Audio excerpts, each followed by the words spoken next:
ಶ್ರೀ ಗುರುಭ್ಯೋ ನಮಃ. ತತ್ವ ಸುವಾಲಿಯ ಕೊನೆಯ ಶ್ರೀನಿವಾಸ ಸ್ತೋತ್ರದ 2ನೇ ಸಂಚಿಕೆಯಲ್ಲಿ 240ರಿಂದ ಚಿಂತನೆಯನ್ನು ನೋಡೋಣ. ಎಲ್ಲಿ ಈಶತ್ವ ಮತ್ತೆಲ್ಲಿಹುದು ಕರ್ತೃತ್ವ, ಹುಲ್ಲು ಮನುಜರಿಗೆ ಕರ್ತೃತ್ವವೆಂಬುದು ಎಲ್ಲಿಹುದು ಬರಿದೆ ಅಪವಾದ. ಕರ್ತೃತ್ವ ಅಂದ್ರೇನು? ಎಲ್ಲವನ್ನೂ ಮಾಡುವ ಶಕ್ತಿ. ಎಲ್ಲವನ್ನೂ ಮಾಡುವ ಶಕ್ತಿ ಯಾರಿಗಿರುತ್ತೆ? ಯಾರಿಗೆ ಎಲ್ಲದರ ಮೇಲೆ ಒಡೆತನ ಇರುತ್ತೋ ಅವರು ಎಲ್ಲವನ್ನೂ ಮಾಡಬಲ್ಲರು ಅಲ್ಲವೇ? ಈಗ ನಮಗೂ ಬಹಳಷ್ಟು ಆಸೆ ಇರುತ್ತೆ, ಆದರೆ ಅದರ ಒಡೆತನ ಮಾಡುವಂಥ ಯೋಗ್ಯತೆ ಇರೋದಿಲ್ಲ ಅಲ್ವಾ? ನಾನು ಈ ದೇಶವನ್ನು ಹಾಗೆ ಮಾಡ್ತೇನೆ ಹೀಗೆ ಮಾಡ್ತೇನೆ ಅಂತ ಮಾತಾಡ್ಬೋದು, ಆದರೆ ಅದನ್ನು ಮಾಡುವ ಅಧಿಕಾರ, ಪ್ರಧಾನಿ ಹುದ್ದೆ ನಮಗಿಲ್ಲ ಅಲ್ವೇ? ಅದೇ ರೀತಿಯಲ್ಲಿ ಒಬ್ಬ ಎಲ್ಲವನ್ನೂ ಮಾಡ್ತಾನೆ ಅಂದರೆ ಏನರ್ಥ? ಅವನಿಗೆ ಎಲ್ಲದರ ಒಡೆತನ ಇದೆ ಅಂತ ಅರ್ಥ. ಹಾಗಾಗಿ ನಿಜವಾದ ಕರ್ತೃ ಯಾರು ಅಂದರೆ ಭಗವಂತ ಅಂತ ಇಲ್ಲಿ ಹೇಳ್ತಾ ಇದ್ದಾರೆ. ಕರ್ತೃತ್ವ ಅಂದರೆ ಏನು ಅಂದರೆ ಡೂಯಿಂಗ್ ದ ಥಿಂಗ್ಸ್ ಇಂಡಿಪೆಂಡೆಂಟ್ಲಿ. ಅದಕ್ಕೆ ಯಾರಲ್ಲಿ ಅದರ ಓನರ್ಶಿಪ್ ಇರುತ್ತೋ ಅವರು ನಿಜವಾದ ಕರ್ತೃಗಳು. ಆ ಇಂಡಿಪೆಂಡೆನ್ಸ್ ಅನ್ನೋದು, ಸ್ವತಂತ್ರ ತತ್ವ ಯಾರು? ಭಗವಂತ ಮಾತ್ರ. ಇನ್ನೆಲ್ಲರೂ ಅಸ್ವತಂತ್ರರು ಅಂತಲೇ ನಾವು ತಿಳಿದಿರೋದು ಈ ಜಗತ್ತಿನಲ್ಲಿ. ಹಾಗಾಗಿ ಕರ್ತೃತ್ವ ಕೂಡ ಅವನದ್ದೇ. ಹಾಗಾದರೆ ಜೀವನಲ್ಲಿ ಇಚ್ಛಾ, ಜ್ಞಾನ, ಕ್ರಿಯೆ ಇದೆಲ್ಲ ಕಾಣತ್ತಲ್ಲ, ನಾವು ಮಾಡ್ತಾ ಇದ್ದೀವೆಲ್ಲ ನಿರಂತರ ಅಂದರೆ ನಾವು ಅಧೀನವಾಗಿ ಮಾಡ್ತಾ ಇದ್ದೀವಿ, ನಾವು ಪರಾಧೀನರು. ದೇವರು ನಮ್ಮಲ್ಲಿ ನಿಂತು ಅದನ್ನು ಅಭಿವ್ಯಕ್ತಿ ಮಾಡಿದರೆ ನಮ್ಮಲ್ಲಿ ಅವು ಕಾಣಿಸ್ಕೊಳ್ತವೆ, ಇಲ್ಲದೇ ಇದ್ದರೆ ಇಲ್ಲ. ಹಾಗಾಗಿ ನಿಜವಾದ ಕರ್ತೃ ಯಾರು? ನಮ್ಮಲ್ಲೂ ನಿಂತು ಮಾಡಿಸುವವನು ಯಾರು? ಭಗವಂತನೇ. ಹಾಗಾಗಿ ಕರ್ತೃತ್ವ ಅನ್ನೋದು ಭಗವಂತನದ್ದೇ ಗುಣ ಅಂತ ಇಲ್ಲಿ ದಾಸರು ಹೇಳ್ತಾ ಇದ್ದಾರೆ. ಹಾಗಾಗಿ ಈಶತ್ವ, ಭಗವಂತ ಅನ್ನೋ ಹೆಸರೇ ಅದನ್ನು ಹೇಳಿಬಿಡುತ್ತೆ. ಷಡ್ಗುಣ ಐಶ್ವರ್ಯ ಸಂಪನ್ನ, ಅಲ್ಲಿ ಐಶ್ವರ್ಯಸ್ಯ ಸಮಗ್ರಸ್ಯ ವೀರಸ್ಯ, ಈ ರೀತಿ ಐಶ್ವರ್ಯ, ಸಮಗ್ರತೆ, ವೀರ ಮತ್ತು ಅನೇಕ ಗುಣಗಳ, ಹೀಗೆ ಎಲ್ಲ ಗುಣಗಳನ್ನು ತುಂಬಿದವನು ಭಗವಂತ. ಅವನೇ ಈಶ, ನಾವೆಲ್ಲ ದಾಸರು. ಈ ಅನುಸಂಧಾನ ಇದ್ದಾಗ ಎಲ್ಲವನ್ನೂ ಮಾಡಿಸುವವನೂ ಭಗವಂತನೇ ಅನ್ನೋ ಜ್ಞಾನ ನಮ್ಮಲ್ಲಿ ಬರ್ತಾ ಹೋಗುತ್ತೆ. ಅವನು ಒಡೆಯ ಅಂತ ಒಪ್ಪಿದಾಗ ಅವನಲ್ಲಿ ನಾವು ಕರ್ತೃತ್ವವನ್ನು ಆರೋಪ ಮಾಡಲಿಕ್ಕೆ ಸಾಧ್ಯ. ಅವನ ಸಾರ್ವಭೌಮತ್ವ, ಸರ್ವಜ್ಞತ್ವ ಇದನ್ನೆಲ್ಲ ಒಪ್ಪಿದ ಮೇಲೆ ಸರ್ವಕರ್ತೃತ್ವವನ್ನು ಕೂಡ ನಾವು ಒಪ್ಪಬಹುದು ಅಲ್ವಾ? ಹಾಗಿರುವಾಗ ಹುಲ್ಲು ಮನುಜರಿಗೆ ಕರ್ತೃತ್ವ ಎಲ್ಲಿಹುದು ಬರಿದೆ ಅಪವಾದ. ಹಾಗಾಗಿ ನಮ್ಮಲ್ಲಿ ನಾವು ಕರ್ತೃತ್ವವನ್ನು ಆರೋಪ ಮಾಡಿಕೊಳ್ಳೋದು ಅನ್ನೋದು ಏನಂದರೆ ವ್ಯಾವಹಾರಿಕವಾಗಿ ಹೇಳಬೇಕು, ನಾನು ಮಾಡ್ತಿದ್ದೀನಿ, ನಾನು ತಿಂತೀನಿ, ನಾನು ಬರಿತೀನಿ, ನಾನು ಓದ್ತೀನಿ ಅಂತ. ನಿಜ, ವ್ಯವಹಾರದಲ್ಲಿ ನಾವು ಮಾಡೋದು ಅಂತಲೇ ಹೇಳ್ಕೊಳ್ಳೋದು. ಆದರೆ ಒಳಗೆ ಭಗವಂತ ನಿಂತು ಮಾಡಿಸ್ತಾ ಇದ್ದಾನೆ ಅನ್ನೋ ಜ್ಞಾನ ಇದ್ದಾಗ ಅದು ನಮಗೆ ದೋಷಕ್ಕೆ ಕಾರಣ ಆಗಲ್ಲ. ಹಾಗಾಗಿ ಇದು ಬರೀ ಅಪವಾದ ಅಷ್ಟೇ. ನಾನು ಮಾಡಿದೆ, ಇದನ್ನೇ ನಾಹಂ ಕರ್ತ ಹರಿಕರ್ತ ತತ್ಪೂಜಾ ಕರ್ಮ ಚಾಕಿಲಂ ಅಂತ ನಾವು ನಿತ್ಯ ಅನುಸಂಧಾನದಲ್ಲಿ ಹೇಳಿಕೊಳ್ಳುವಂಥದ್ದು. ಒಳಗೆ ನಿಂತು ಭಗವಂತ ನಮ್ಮಲ್ಲಿ ಮಾಡಿಸ್ತಾ ಇದ್ದಾನೆ ಅನ್ನೋ ಒಂದು ಅನುಸಂಧಾನ ನಮಗೆ ತಾರಕ ಅಂತ ದಾಸರು ಹೇಳ್ತಾ ಇದ್ದಾರೆ. ಹಗಲು ಇರುಳು ಸ್ಮರಣೆ ಎದುಗುತ್ತಿರೆ ಜಿಹ್ವೆಯಳು, ಬಗೆಯಲಿನ್ನುಂಟೆ ಸಾಧನಗಳೇತಕ್ಕೆ ಜಗದೊಳಗೆ ಇನ್ನು ಅವರಿಗೆ. ಇನ್ನು ಅನೇಕ ಪದ್ಯಗಳಲ್ಲಿ ಭಗವಂತನ ಸ್ಮರಣೆಯ ಮಹಾತ್ಮೆಯನ್ನು ದಾಸರು ಹೇಳ್ತಾ ಹೋಗ್ತಾರೆ. ಹಗಲು ಇರುಳು ಸ್ಮರಣೆ ಎದಗುತ್ತಿರೆ ಜಿಹ್ವೆಯಳು. ನಮ್ಮ ನಾಲಿಗೆಯಲ್ಲಿ ಭಗವನ್ನಾಮ ಸ್ಮರಣೆ ಬರ್ತಿದೆ ಅಂದರೆ ಅದಕ್ಕಿಂತ ದೊಡ್ಡ ಸಾಧನೆ ಏನಿದೆ? ಇಷ್ಟೆಲ್ಲ ಶಾಸ್ತ್ರ ಚಿಂತನೆ ಇರಬಹುದು, ಅಥವಾ ನಮ್ಮ ಸದಾಚಾರ ನಡೆನುಡಿಗಳಿರ್ಬೋದು. ಇವೆಲ್ಲವೂ ಯಾವುದಕ್ಕೆ ಕಾರಣ? ಭಗವಂತನ ಸ್ಮರಣೆಗೆ ಕಾರಣ. ಅಂತಹ ಭಗವನ್ನಾಮ ಸ್ಮರಣೆ ಅನ್ನೋದು ನಮ್ಮಲ್ಲಿ ನಿರಂತರವಾಗಿ ಇದೆ ಅಂತಾದರೆ ಇದಕ್ಕಿಂತ ದೊಡ್ಡ ಸಾಧನ ಬೇರೆ ಯಾವುದಿದೆ ಅಂತ ಪ್ರಶ್ನೆ ಮಾಡ್ತಾರೆ ದಾಸರು. ನಿನ್ನ ವಿಸ್ಮೃತಿ ಕೊಡುವ ಪುಣ್ಯ ಕರ್ಮಗಳೊಲ್ಲೆ, ನಿನ್ನನೇ ನೆನೆವ ಮಹಾಪಾಪ ಕರ್ಮಗಳು ಜನ್ಮ ಜನ್ಮದಲ್ಲಿ ಇರಲಯ್ಯ. ಹೀಗೆ ಇನ್ನೂ ಅನೇಕ ಪದ್ಯಗಳನ್ನು ಅರ್ಥವಾದದ ರೀತಿ ದಾಸರು ಹೇಳ್ತಾ ಹೋಗ್ತಾರೆ. ಅಂದರೆ ನಿನ್ನ ವಿಸ್ಮೃತಿ ಕೊಡುವ ಪುಣ್ಯಕರ್ಮಗಳೊಲ್ಲೆ. ಪುಣ್ಯಕರ್ಮದಿಂದ ಭಗವಂತನ ವಿಸ್ಮೃತಿ ಬಂದರೆ ಅದನ್ನು ಮಾಡದೇ ಇದ್ದರೂ ಏನೂ ತೊಂದರೆ ಇಲ್ಲ ಅನ್ನೋದೇ ಇದರಲ್ಲಿ ಅಭಿಪ್ರಾಯ. ಅಂದರೆ ನಾವು ಮಾಡುವ ಪುಣ್ಯಕರ್ಮಗಳೆಲ್ಲ ಯಾವುದಕ್ಕೆ ದ್ಯೋತಕವಾಗಬೇಕು? ಭಗವಂತನ ಸ್ಮೃತಿಯಲ್ಲಿ ಅದು ಕೊನೆ ಆಗಬೇಕು. ಅಂತಹ ಆಗದೇ ಇರೋ ಪುಣ್ಯಕರ್ಮಗಳು ನೂರಾರು ನಾವು ಮಾಡಿದ್ವಿ ಅಂತ ಹೇಳಿಕೊಳ್ಳೋದ್ರಿಂದ ಬಂದಿದ್ದೇನು? ಅದಕ್ಕಿಂತ ನಿನ್ನ ಸ್ಮರಣೆ ಇರುವ ಮಹಾಪಾಪ ಜನ್ಮ ಜನ್ಮದಲ್ಲಿ ಇರಲಯ್ಯ. ಅಂದ್ರೇನು? ನನಗೆ ಪಾಪಯೋನಿ ಬರಲಿ ಅಂತ ದಾಸರು ಕೇಳ್ತಿದ್ದಾರೆ ಅಂತ ಅರ್ಥ ಅಲ್ಲ. ಎಷ್ಟೋ ಢಾಂಬಿಕವಾದ ಆಚರಣೆಗಳೇ ನಮಗೆ ಎಷ್ಟೊಂದು ಸಾರಿ ಒಳ್ಳೆಯದಕ್ಕೆ ದಾರಿ ಮಾಡಿಕೊಡ್ತಾವೆ ಅಲ್ವಾ. ಕೆಂಡ ಕಾಣದೆ ಮುಟ್ಟಿದರೂ ಸರಿ, ಕಂಡು ಮುಟ್ಟಲು ದಹಿಸದಿಪ್ಪುದೆ ಪುಂಡರೀಕ ದಳಾಯತಾಕ್ಷಣ ವಿಮಲ ಪದ ಪದ್ಮ ಅಂತ ಸಜ್ಜನರ ಸಹವಾಸದಲ್ಲಿ ಇದ್ದಾಗೆ ನಮಗೆ ಅರಿಯದೆಯೇ ನಮ್ಮಲ್ಲಿ ಎಷ್ಟೊಂದು ಔನ್ನತ್ಯ ಉಂಟಾಗತ್ತೆ, ಉದ್ಧಾರದ ದಾರಿ ತೆರೆಯತ್ತೆ. ಇನ್ನು ಭಗವಂತನ ನಿರಂತರ ಸ್ಮರಣೆ ಇದ್ಮೇಲೆ ಪಾಪಕರ್ಮಗಳು ಎಲ್ಲಿ ನಮಗೆ ಕಾಡ್ತಾವೆ. ಹಾಗಾಗಿ ದಾಸರ ಅಭಿಪ್ರಾಯ ಅಂದರೆ ಪ್ರತಿಯೊಂದು ಕರ್ಮದ ಉದ್ದೇಶವು ಭಗವಂತನ ಸ್ಮೃತಿ ಇರಲಿ, ಆ ಸ್ಮರಣೆ ಇಟ್ಟುಕೊಂಡು ಎಲ್ಲವನ್ನ ಮಾಡಿ, ಹೊರತು ಬೇರೆ ಯಾವುದೋ ಒಂದು ಕಾಮ್ಯದ ಉದ್ದೇಶದಿಂದ ಮಾಡಿ ಅಷ್ಟು ದೊಡ್ಡ ಫಲವನ್ನು ಕಳ್ಕೋಬೇಡಿ ಅನ್ನೋದು ದಾಸರ ಕಳಕಳಿ. ಗುಣಕಾಲ ಕರ್ಮಗಳ ಮನೆ ಮಾಡಿ ಜೀವರಿಗೆ ಉಣಿಸುವಿ ನೀನೆ ಸುಖ ದುಃಖ ಮಿಶ್ರ ಫಲ ಉಣದೆ ಸರ್ವತ್ರ ಬೆಳಗುವಿ. ಇನ್ನು ಜೀವರನ್ನು ಹೇಗೆ ಭಗವಂತ ಪರಿಪಾಲಿಸ್ತಾ ಇದ್ದಾನೆ ಅಂತ ಹೇಳ್ತಾರೆ. ಗುಣಕಾಲ ಕರ್ಮಗಳ ಮನೆ ಮಾಡಿ, ಆ ಜೀವಕ್ಕೆ ಆ ಕಾಲಕ್ಕೆ ತಕ್ಕಂತಹ ಒಂದು ಅವಸ್ಥೆಯನ್ನು ಕೊಟ್ಟು ಅಲ್ಲಿ ಕರ್ಮಗಳನ್ನು ಪ್ರಚೋದಿಸಿ ಅವನ ಗುಣ ಅಂದರೆ ಅವನ ಸ್ವರೂಪಕ್ಕೆ ಅನುಗುಣವಾಗಿ ಅವನಿಂದ ಕರ್ಮಗಳನ್ನು ಮಾಡಿಸಿ ಅದರ ಮೂಲಕ ಬಂದ ಫಲವನ್ನು ಸುಖವಾಗಲಿ ದುಃಖವಾಗಲಿ ಅದನ್ನು ನೀನೇ ಉಣಿಸಿ. ಆದರೆ ಇಷ್ಟೆಲ್ಲ ಜೀವರಲ್ಲಿ ನಿಂತು ಮಾಡಿಸುವಾಗ ಕೂಡ ನೀನು ಅದು ಯಾವುದಕ್ಕೂ ಲೇಪನಾಗದೆ ನೀನು ಈ ಕಾರ್ಯವನ್ನು ಮಾಡ್ತಾ ಇದ್ದೀ. ಸರ್ವತ್ರ ಬೆಳಗುವಿ, ಎಲ್ಲ ಕಡೆಯೂ ಅಷ್ಟೇ, ಎಲ್ಲೋ ಒಂದು ಕಡೆ ಅಂತಲ್ಲ, ಇಡೀ ಜಗತ್ತಿನಲ್ಲಿ ತದಾಕಾರನಾಗಿ ತದ್ವಾಚ್ಯನಾಗಿ ತನ್ನಾಮನಾಗಿ ಎಲ್ಲ ರೀತಿಯಲ್ಲಿ ಭಗವಂತ ಇದ್ದಾನೆ. ಹಾಗಾದರೆ ಅಲ್ಲಿರುವ ದೋಷಗಳೆಲ್ಲ ಗುಣಗಳೆಲ್ಲ ಅವನಿಗೆ ಅಂಟುತ್ತಾ ಇದೆಯೇ ಅಂದರೆ ಇಲ್ಲ, ಅವನು ನಿರ್ಲೇಪ, ಅವನಿಗಿದು ಯಾವುದರ ಸಂಬಂಧವೂ ಇಲ್ಲ. ಆದರೂ ಮಾಡ್ತಾ ಇದ್ದಾನೆ. ಯಾಕೆ? ನಮ್ಮ ಉದ್ಧಾರಕ್ಕಾಗಿ. ಆದ್ದರಿಂದನೇ ಅವನ ಕರ್ತೃ ಅಂತ ನಾವು ಅನುಸಂಧಾನ ಮಾಡಬೇಕು. ಈಗ ತಾಯಿ ಮಗುವಿನ ಹೊಟ್ಟೆ ತುಂಬಿಸ್ಲಿಕ್ಕಾಗಿ ಮಗುವಿಗೆ ಹಠ ಮಾಡಿ ಊಟ ಮಾಡಿಸ್ತಾಳೆ. ಆದರೆ ಹೊಟ್ಟೆ ತುಂಬೋದು ಜೀವಕ್ಕೆ ಅಲ್ವಾ, ಮಗುವಿಗೆ. ಹಾಗೆ ಇಲ್ಲಿ ಭಗವಂತ ಜೀವದ ಉದ್ಧಾರಕ್ಕಾಗಿ ಇಷ್ಟೆಲ್ಲ ಕಾರ್ಯಗಳನ್ನು ಮಾಡಿಸ್ತಾನೆ. ಆದರೆ ಮಾಡಿಸಿದ್ದವನು, ಕರ್ತೃ ಅವನು, ಆದರೆ ಫಲ ಮಾತ್ರ ಈ ಜೀವನಿಗೇ ಸಿಗೋದು. ಯಾಕೆ ಅಂದರೆ ಇದು ಮಾಡ್ತಿರೋದು ಅವನ ಉದ್ಧಾರಕ್ಕಾಗಿ. ಅದರಿಂದ ಅವನಿಗೆ ಯಾವುದೇ ಲೇಪ ಇಲ್ಲ. ಮಗುವಿಗೆ ಊಟ ಮಾಡಿಸೋದ್ರಿಂದ ತಾಯಿ ಹೊಟ್ಟೆ ಏನು ತುಂಬೋದಿಲ್ಲ. ಆದರೆ ಮಗುವಿನ ಮೇಲೆ ಕಾರುಣ್ಯದಿಂದ ತನಗೆ ತಿಳುವಳಿಕೆ ಇಲ್ಲ, ಅದಕ್ಕೆ ಹೊಟ್ಟೆ ತುಂಬಿಸಿಕೊಳ್ಳೋ ಶಕ್ತಿ ತಾನಾಗೇ ಇಲ್ಲ ಅಂತ ಹೇಗೆ ವಾತ್ಸಲ್ಯದಿಂದ ತಾಯಿ ಊಟ ಮಾಡಿಸ್ತಾಳೋ ಹಾಗೆ ಭಗವಂತ ಆ ಜೀವರಿಗೆ ಸ್ವತಂತ್ರವಾಗಿ ಉದ್ಧಾರ ಆಗೋ ಯೋಗ್ಯತೆ ಇಲ್ಲದೇ ಇದ್ದರೂ ಕೂಡ ತಾನು ಅವರನ್ನು ಸೃಷ್ಟಿಗೆ ತಂದು ಅವರಿಗೆ ಅನುಸಾರವಾಗಿ ಜನ್ಮಗಳನ್ನು ಕೊಟ್ಟು ಕರ್ಮಗಳನ್ನು ಮಾಡಿಸಿ ಅದರ ಫಲಗಳನ್ನು ಉಣ್ಣಿಸಿ ಅವರನ್ನು ಉದ್ಧಾರ ಮಾಡ್ತಾನೆ. ನಿನಗಸಮ್ಮತವಾದ ಅನಿಮಿಶೇಷನ ಲೋಕ ಎನಗತ್ತದಯ್ಯ ಯದುನಾಥ ನೀನಿತ್ತ ಘನ ನರಕವೆನಗೆ ಪುರುಷಾರ್ಥ. ಮತ್ತೆ ಇದೇ ಅರ್ಥವಾದ, ನಿನಗೆ ಅಸಮ್ಮತವಾದ, ನಿನಗೆ ನಿನ್ನ ಸ್ಮೃತಿಯನ್ನು ತಂದುಕೊಡದ, ನಿನ್ನ ಭಕ್ತರಿರದಂಥ ಎಂತಹ ದೊಡ್ಡ ದೇವತಾ ಲೋಕವಾದರೂ ನನಗೆ ಬೇಡ. ಅದಕ್ಕಿಂತ ನಿನ್ನ ಸ್ಮರಣೆ ಕೊಡುವ ಘನ ನರಕವಾದರೂ ಕೂಡ ನನಗೆ ಪುರುಷಾರ್ಥಪ್ರದ ಅಂತ ಹೇಳ್ತಾರೆ. ಅಂದರೆ ಏನರ್ಥ? ನರಕ ಸಿಗತ್ತೆ ಅಂತಲ್ಲ, ನರಕದಲ್ಲೂ ಕೂಡ ಸಜ್ಜನರಿದ್ದಾರೆ. ಹಾಗಾದರೆ ಅವರಿಗೆ ಹೇಗೆ ಅಲ್ಲಿದ್ದೂ ಕೂಡ ಅದರ ದೋಷಗಳ ಲೇಪ ಉಂಟಾಗೋದಿಲ್ವೋ ಅದೇ ರೀತಿಯಲ್ಲಿ ಭಗವಂತನ ಸ್ಮರಣೆ ಇದ್ದಾಗ ನಾವು ಎಂತಹ ಅವಸ್ಥೆಯಲ್ಲಿದ್ದರೂ ಅದರ ಗುಣದೋಷಗಳ ಸಂಬಂಧ ನಮ್ಮನ್ನು ಹೆಚ್ಚಾಗಿ ತಟ್ಟೋದಿಲ್ಲ. ಹಾಗಾಗಿ ಭಗವಂತನ ಸ್ಮರಣೆ ನಮಗೆ ಅಷ್ಟು ತಾರಕವಾದದ್ದು ಅಂತ ದಾಸರು ಹೇಳ್ತಾ ಇದ್ದಾರೆ.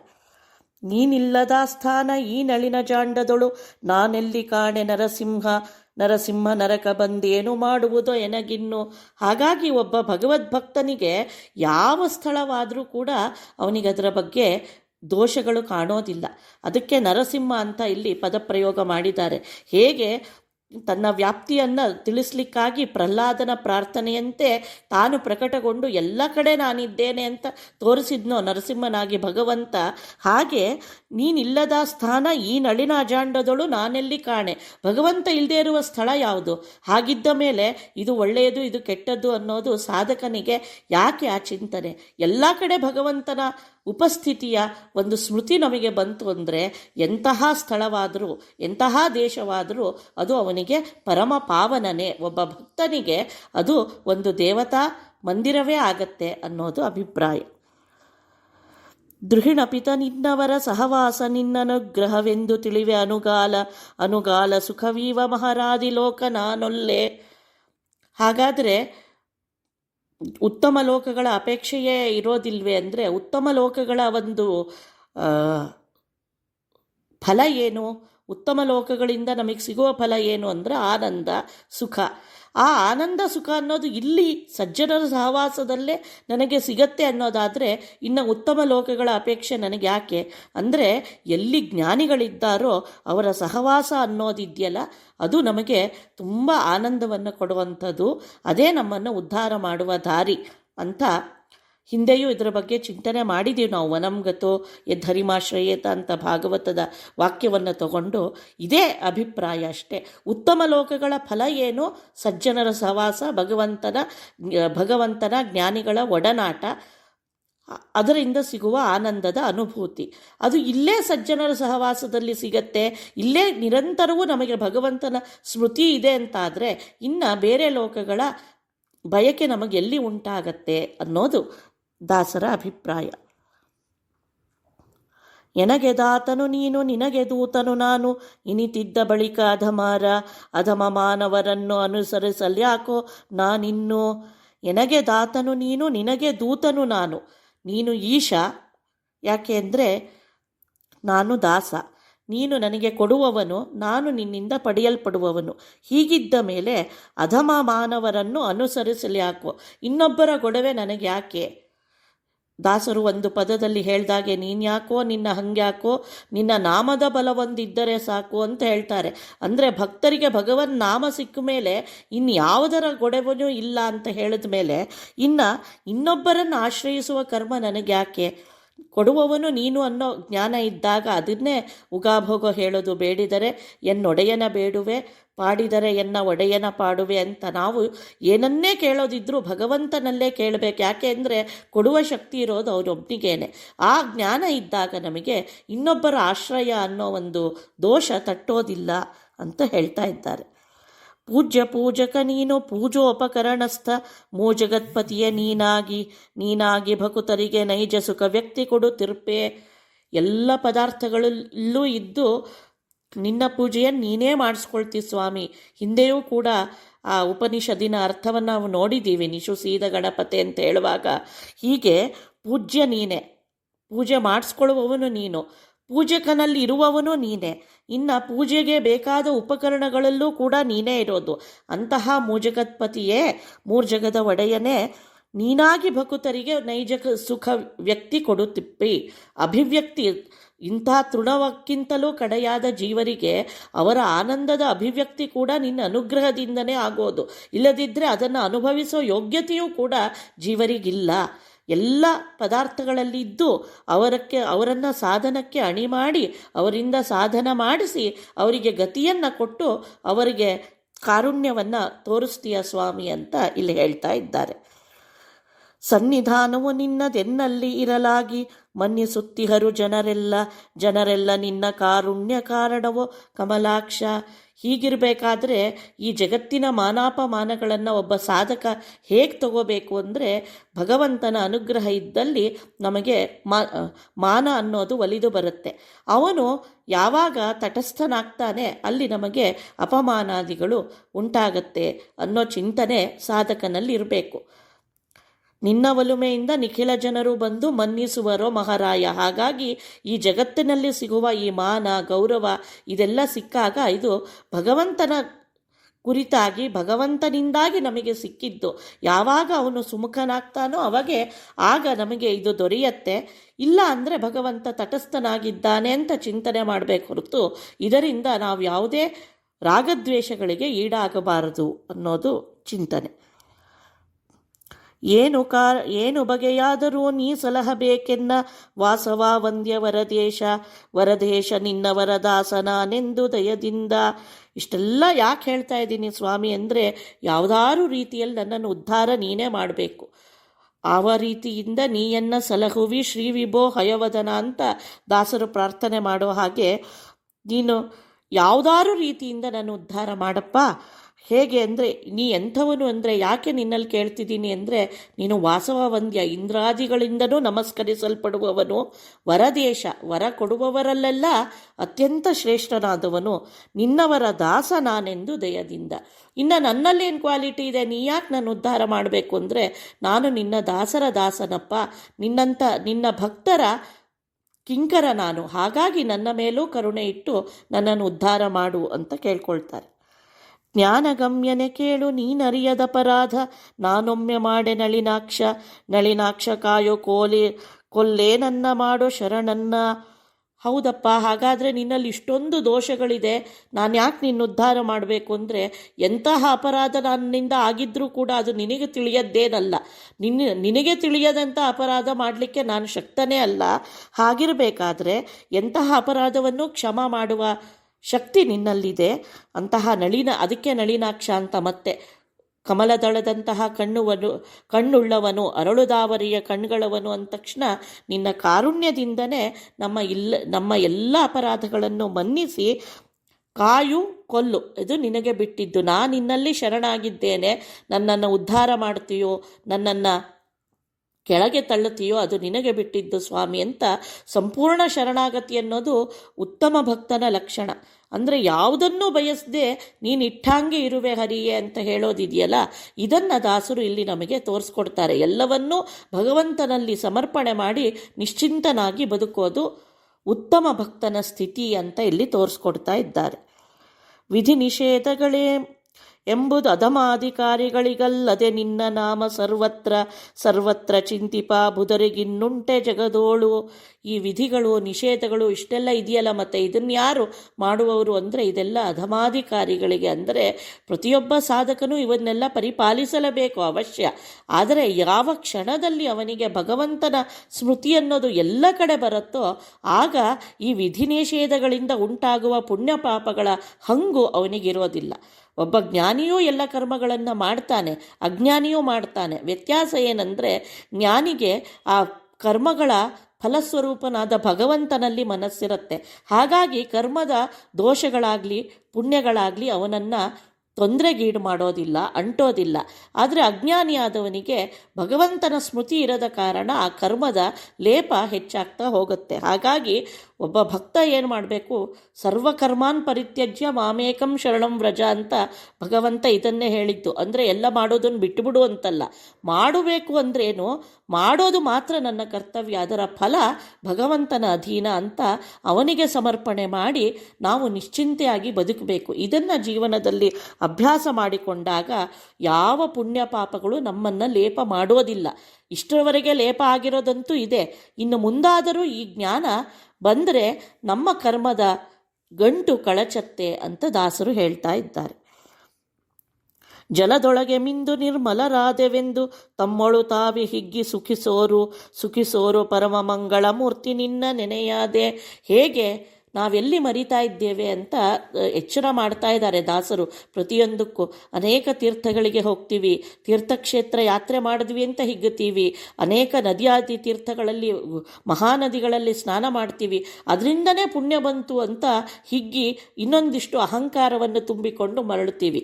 ಆದರೆ ದಾಸರು ನಮ್ಮನ್ನು ಎಚ್ಚರ ಮಾಡ್ತಾರೆ, ಇದರಿಂದನೇ ಸುಖ ಪಡೋದಲ್ಲ, ನಿನ್ನ ಸ್ಮರಣೆ ಇಲ್ಲದೆ ಇದ್ದ ಮೇಲೆ ಬರೀ ಜಡವಾದ ಒಂದು ಜಲದಿಂದ ನಮಗೆ ಪುಣ್ಯ ಪಾಪಗಳು ಬರುತ್ತೆ. ಪುಣ್ಯ ಪಾಪ ಅಂದರೆ ಏನು ಅನ್ನೋದೇ ಒಂದು ದೊಡ್ಡ ಪ್ರಶ್ನೆ ಇವತ್ತಿನ ಚಿಂತನೆಯಲ್ಲಿ. ನಾವೇನೋ ಪುಣ್ಯ ಅಂದರೆ ಯಾವುದೋ ಒಂದು ಲೋಕಕ್ಕೋ ಸುಖಕ್ಕೋ ಕಾರಣವಾದ ಒಂದು ವಸ್ತು, ಪಾಪ ಅಂದರೆ ನರಕಾದ್ಯನರ್ಥಗಳಿಗೆ ಕಾರಣವಾಗುವ ಒಂದು ವಸ್ತು ಅನ್ನೋ ಚಿಂತನೆಯಲ್ಲಿ ಭ್ರಮೆಯಲ್ಲಿ ಬದುಕ್ತಾ ಇದ್ದೇವೆ. ಹಾಗಲ್ಲ, ಎಷ್ಟೆಷ್ಟು ನಮ್ಮ ಅಂತಃಕರಣ ಶುದ್ಧಿಯಾಗಿ ನಮ್ಮಲ್ಲಿ ಭಗವಂತನ ಸ್ಮೃತಿ ಜಾಸ್ತಿ ಮಾಡಿಕೊಡುತ್ತೋ ಆ ಒಂದು ಚಿಂತನೆ ಹೆಚ್ಚಾಗ್ತಾ ಬಂದರೆ ಪುಣ್ಯಕರ್ಮಗಳ ಫಲ ಅದನ್ನು ಪುಣ್ಯ ಅಂತೀವಿ. ಯಾವಾಗ ಭಗವಂತನ ಸ್ಮೃತಿಗೆ ಬಂಧಕಗಳು ಬರ್ತಾ ಇದೆಯೋ ಅದು ನಮ್ಮ ಪಾಪದ ಫಲ ಅಂತ ಚಿಂತನೆ ಮಾಡಬೇಕು ಹೊರತು ಅದು ಯಾವುದೇ ಒಂದು ವಸ್ತು ಅಲ್ಲ, ಅದೊಂದು ದ್ರವ್ಯ ಅಲ್ಲ ಪುಣ್ಯ ಪಾಪ ಅನ್ನೋದು.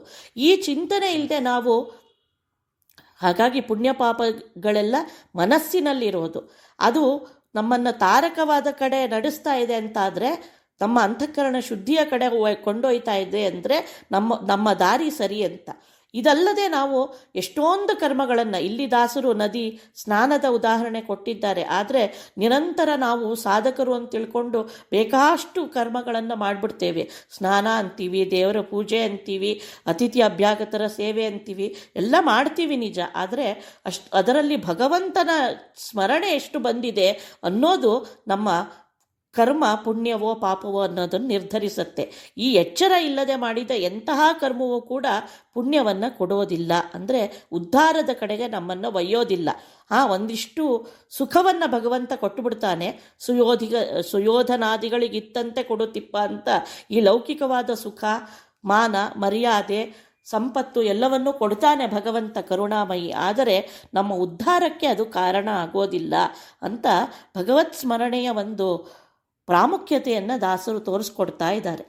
ಜಲದೊಳಗೆ ಮಿಂದು ನಿರ್ಮಲರಾದೆವೆಂದು ತಮ್ಮಳು ತಾವೇ ಹಿಗ್ಗಿ ಸುಖಿಸೋರು ಪರಮ ಮಂಗಳ ಮೂರ್ತಿ ನಿನ್ನ ನೆನೆಯಾದೆ. ಜಡಭೂತ ಜಲಜನರ ಮಡಿ ಮಾಡಲಾಪವೇ ಜಡದಿ ಮಂದಿರನ ಶುಭನಾಮ ಮೈಲಿಗೆಯ ಬಿಡಿಸಿ ಮಂಗಳವ ಕೊಡದೇನೋ.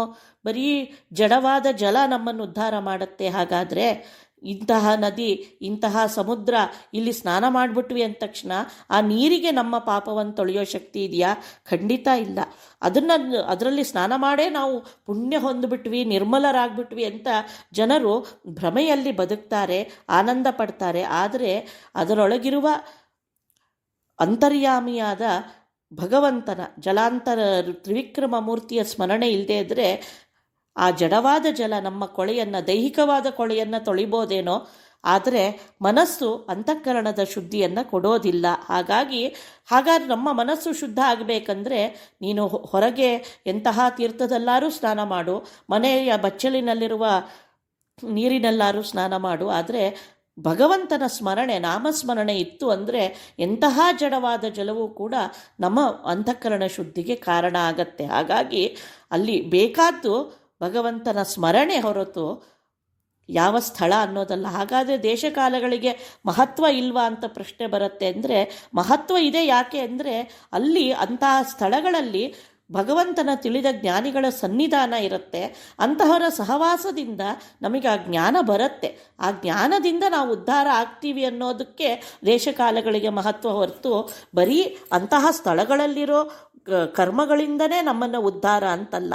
ಅಂತಹ ಸ್ಥಳಗಳಿಗೆ ಹೋಗೂ ನಮಗೆ ಈ ಜ್ಞಾನ ದೊರಕಲಿಲ್ಲ ಅಂದರೆ ನಮ್ಮ ಒಂದು ಉದ್ದೇಶ ವ್ಯರ್ಥ ಆಗತ್ತೆ ಅನ್ನೋ ಎಚ್ಚರಿಕೆಯನ್ನು ದಾಸರು ಕೊಡ್ತಾ ಇದ್ದಾರೆ. ಓಡಿ ಹೋಗುವ ಮಡಿಯ ಮಾಡಿ ದಣಿಯಲು ಬೇಡ, ನೋಡು ಸರ್ವತ್ರ ಹರಿರೂಪ ನೋಡಿ ಕೊಂಡಾಡಿ ಸುಖಿಯಾಗೋ ಮನವುಬ್ಬಿ. ಹೀಗೆ ಸ್ನಾನ ಅಂತ ಶುರುವಾದರೆ ಆಮೇಲೆ ಪ್ರತಿಯೊಂದಕ್ಕೂ ನಾವು ಮಡಿ ಅಂತ ನಮ್ಮಲ್ಲಂತೂ ಅದು ಅತ್ಯಂತ ಅತಿಶಯವಾಗಿ ಬಿಟ್ಟಿದೆ. ಮನಸ್ಸಿನ ಶುದ್ಧಿ ಅನ್ನೋದನ್ನು ಮಡಿ ಅಂತ ತಗೊಳ್ಳದೆ ಅನೇಕ ಕರ್ಮಕಲಾಪಗಳನ್ನೇ ನಾವು ಮಡಿ ಎಂದುಕೊಂಡು ಅದರ ಬಂಧನಕ್ಕೆ ಒಳಗಾಗಿ ಬಿಟ್ಟಿದ್ದೇವೆ. ನಾವು ಅದನ್ನೇ ಸಾಧನೆ ಅನ್ನೋ ಭ್ರಮೆಯಲ್ಲಿ ಬದುಕ್ತಾ ಇದ್ದೀವಿ. ಅಂತಹ ಓಡಿ ಹೋಗುವ ಮಡಿಯ ಕ್ಷಣಕ್ಕೂ ಮಡಿಯಿಂದ ಹೊರಗೆ ಬರೋದೇ ಜಾಸ್ತಿ. ನಾವು ಇಲ್ಲ ಮಾನಸಿಕವಾಗಿ ಮೈಲಿಗೆ ಆಗ್ತೀವಿ, ಇಲ್ಲ ದೈಹಿಕವಾಗಿ ಮೈಲಿಗೆ ಆಗ್ತೀವಿ. ಇಂತಹ ಮಡಿಯನ್ನು ಮಾಡಿ ದಣಿಯಲು ಬೇಡ, ನೋಡು ಸರ್ವತ್ರ ಹರಿರೂಪ.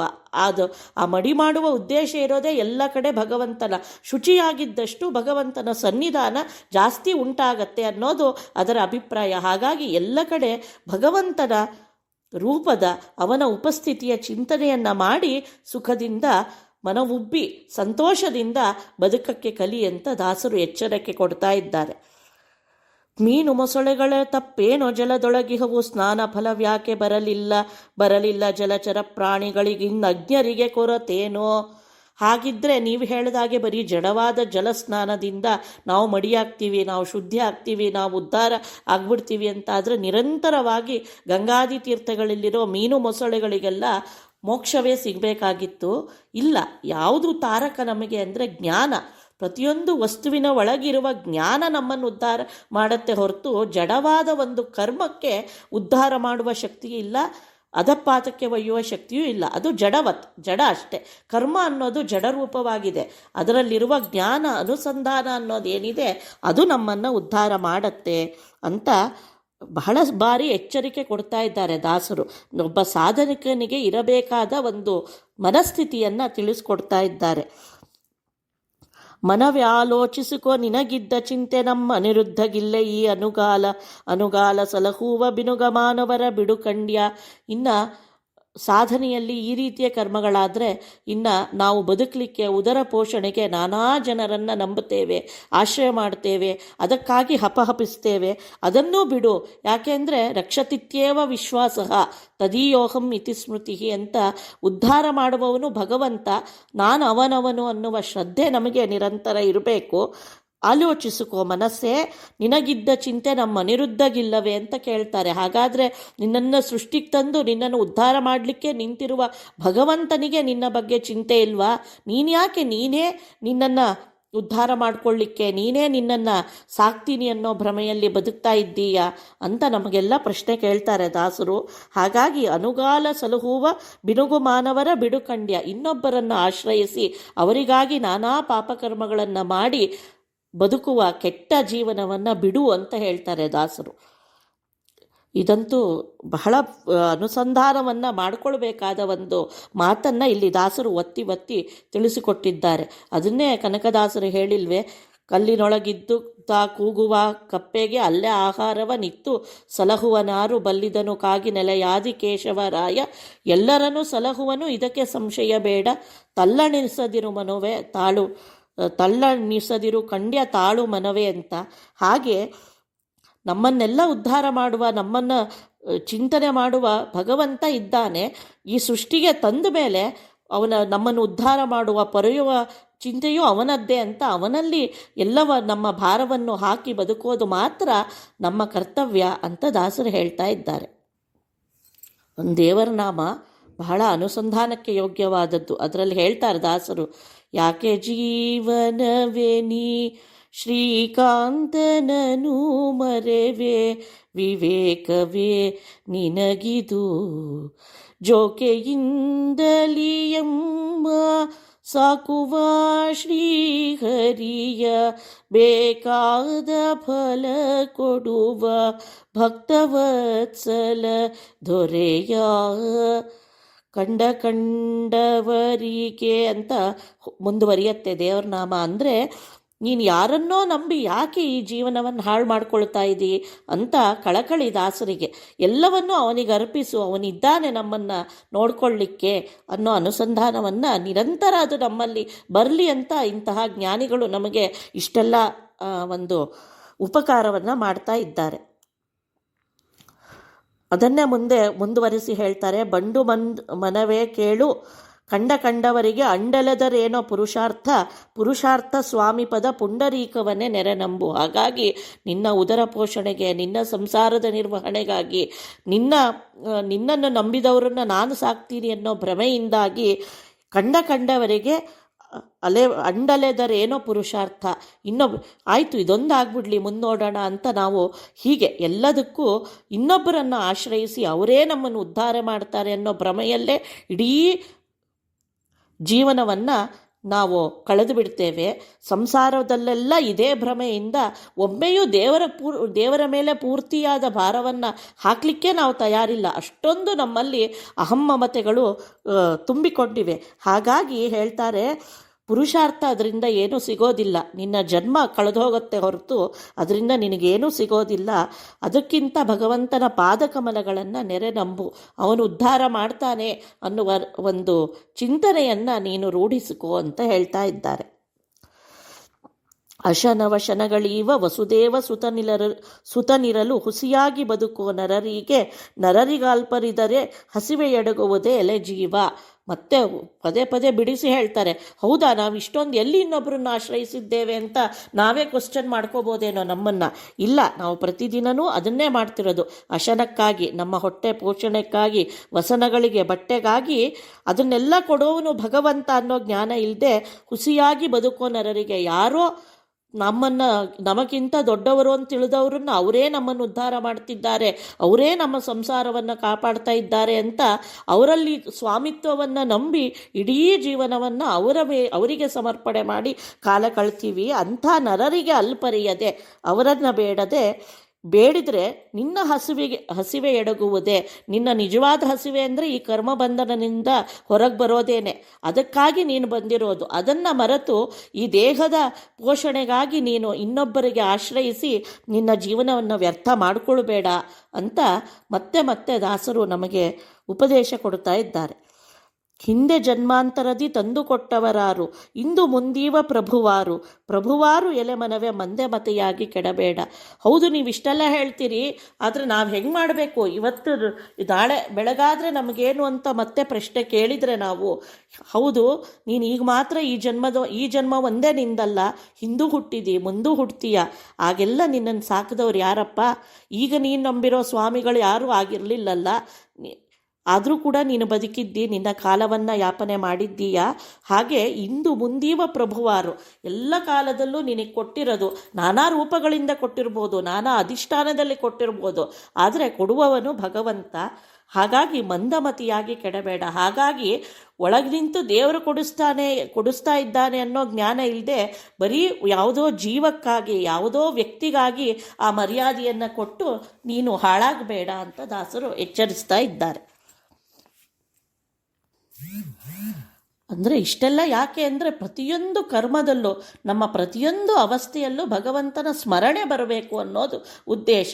ಅದಕ್ಕೇನು ಎಲ್ಲರೆಲ್ಲ ನಿಂತು ಕೊಡುವವನು, ಕೊಡ್ತಾ ಇರೋವನು ಭಗವಂತ ಅನ್ನೋ ಜ್ಞಾನ ಇದ್ದಾಗ ನಮಗೆ ಆ ಸ್ಮರಣೆ ಬರುತ್ತೆ. ಜ್ಞಾನವೇ ಇಲ್ಲದೆ ಇದ್ದಾಗ ಎದುರು ಯಾವ ಅಧಿಷ್ಠಾನ ಕಾಣುತ್ತೋ ಅದನ್ನೇ ನಾವು ಪೂರ್ಣವಾಗಿ ನಂಬಿಬಿಡ್ತೇವೆ. ಇದನ್ನು ಹೋಗಬೇಕು.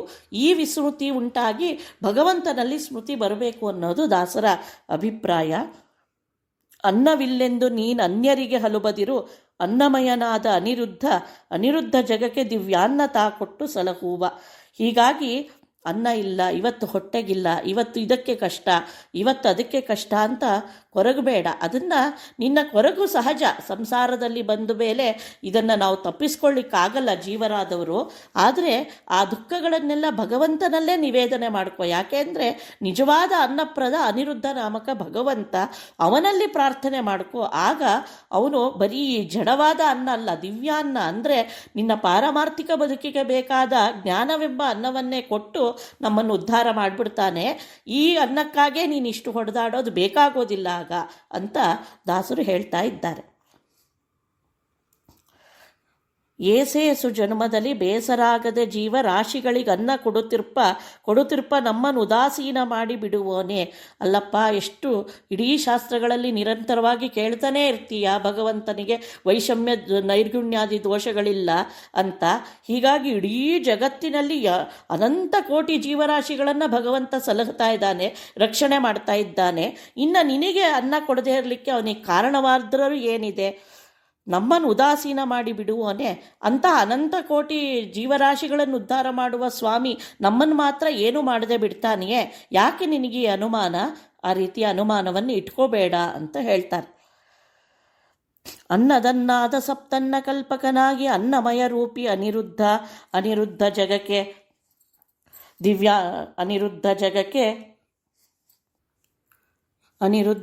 ದಿವ್ಯಾನ್ನಗಳ ಕೊಟ್ಟು ಸಲಹುವ. ಹೌದಾ, ಎಲ್ಲ ಇಡೀ ಅನಂತ ಕೋಟಿ ಜೀವರಾಶಿಗಳಿಗೂ ದೇವರೇ ಆಹಾರ ಕೊಡ್ತಾನೆ ಅಂತ ಹೆಂಗೆ ಹೇಳ್ತೀರಿ ನೀವು ಅಂದರೆ, ನಾ ಹೇಳೋದಲ್ಲಪ್ಪ, ಶಾಸ್ತ್ರ ಹೇಳುತ್ತೆ.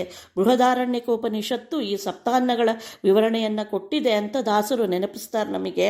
ಅನ್ನಾದ ಅಂತ ಭಗವಂತನಿಗೆ ಕರೀತಾರೆ.